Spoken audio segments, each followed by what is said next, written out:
I'm up. This is coffee. I can just have like another channel, like a bipolar channel. I'm totally a different person in French. Bonjour, je m'appelle Nitch. Je bois la bière dans le matin, tous les jours. Et le café.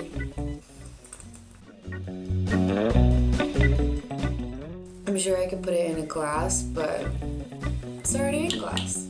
Lifesaver. Must have. Pokemon is taking over the world. And I'm kind of okay with that. But first, let's have a beer, because...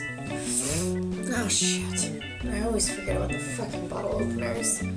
Why don't bottle openers just do? I want to be a cyborg, and I want a bottle opener, lighter, I want a Swiss Army knife hand.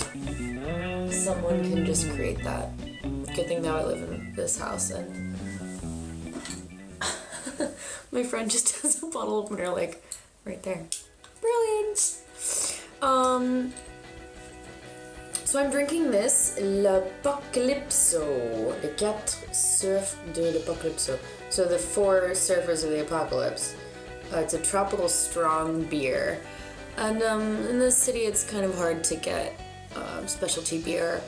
I think this beer was like €5, which is pretty spendy. I don't know if you're noticing this trend, but it's like everything now is a tropical fruit. It's as if the styles of beer are diminishing.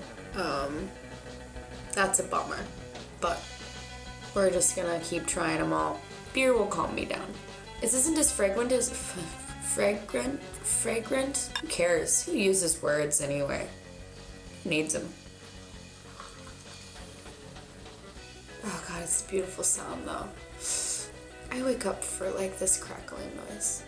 Wow, this is great. The light, it almost has a little bit of a metallic note, but I mean that's probably just because it's traveled all the way from Canada.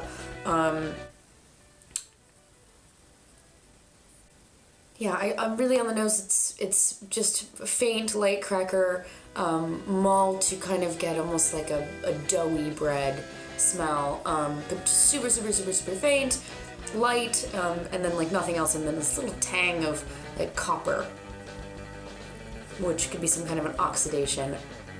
I don't really care because the taste is spot on. It's just delicately, delicately bitter. Not crazy tropical fruit. It almost has an after finish of like honey, so it has almost like when you get like wild honey. Yeah, that makes sense. When the bees go out and they eat like honey from tropical stuff, and then you got that. It has a little bit of a slick mouthfeel in the aftertaste, but the bitterness cuts that just perfectly. I'm really surprisingly impressed with this. And it has Hawaiian things on it, which makes me miss Hawaii. God, I can't use words right now. 6.5%, I don't know what makes it a strong beer. It says a bière fort tropicale, tropical strong beer. I like their names and their logos and all that kind of fun stuff. Yeah, so you've had this one, you just let me know what you think. And if you haven't, I would recommend just picking it up. I think it's really middle range. It's not crazy tropical fruit, so if you're into like the smash you in the face tropical fruity thing, then probably don't get this. But if you want something that's just quaffable, I just wanted to use that word, which is probably French, quaffable. Nobody says that. Like I say, who needs words? Who needs them? You got emojis. On Instagram, you can hashtag emojis, which I think is great. Check out my LinkedIn. I'm on all the social media stuff as well. I have Snapchat and Instagram, and I'm on my Twitter all the time making trashy comments to people, and I use a lot of emoji. I mean, I have a job. I'm freelance. I do consulting. That's how I sustain myself, in case you guys are wondering. But I'm a starving artist. I'm pretty freaking poor. What I love doing is being on camera and speaking with you guys and drinking beer and educating and entertaining people in the realm of taste. And that's what I do. That's what tastingnitch is about. But I like being freelance. I like being able to wake up in the morning and turn on a camera and open up a beer with you guys. That's what I like doing. But I'm looking for work, so freelance is fun. because I'm free to do a lot of things, but at the same time, it's kind of lonely. If you follow my Instagram, the past couple days, I kind of got a little depressed. I was posting a lot of black and white photos, and just, it's hard to schedule yourself and do everything by yourself. And I had someone I was working with before, and he dropped out because he got a sweet tech job, and now I'm just doing it all on my lonesome. And although I like it, I like structure. I like being able to bounce ideas off people, and my skill set is really weird. So I don't know if you know this. I would have no idea what you know. So I was working with BrewDog. I was pretty excited about that. I was basically their brand ambassador, but they wanted to use different words, and they had someone who's doing their continental Europe department, and I got hired on when he was first doing that, when they were first expanding, and then kind of hung out for a while, got interviewed again, then got some actual interviews with people, and started working for them officially. And it took me a good 2 months to start to decode this like France thing. The French people are really closed, and I had no real like role definition. I had no one else who was doing what I was doing. Then there was a woman, Carrie in Berlin, who started working as well, and she's fantastic. She's really dominating that section, and there was a lot of drama and all kinds of fun things. I was sexually harassed blatantly by a person, which I think we're kosher now. I think it's fine. He just didn't know how to communicate. It's not really appropriate to say things like, no, I will not help you with that project because you will not be my lover. That's a little awkward.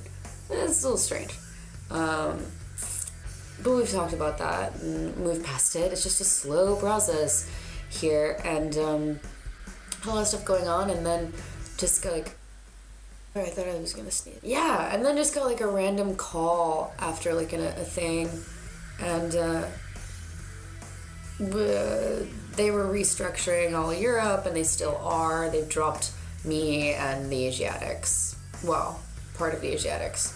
And now Carrie in Berlin is just going around and doing all the events for all the countries, and it was just kind of a downer. I had quit my shitty cafe job. I used to be a chef, still am. I still cook, so there was all that. And I love, again, just working with taste. I like freaking people out in their mouths, and I got free of that, which was limiting for sure, but income-wise, stable. Like, that's nice. I was working with BrewDog, and they broke up with me, and I took it like a breakup. Like, you can look at this picture I had on Instagram. I was kind of just like, why me? I know it's not me, it's you. It's really what I felt. Like I'd been dumped. Because it was the first time I decided to work with a brand. I'm very specific. I'm a purist. I'm an evangelist.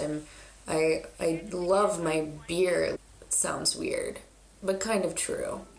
I kind of see it as that, converting people to a better life through taste. And beer is a great way to do that because it's so vast and misunderstood and has a long history. And me tying myself to a brand was, sketchy. And I made that commitment and then got broken up with.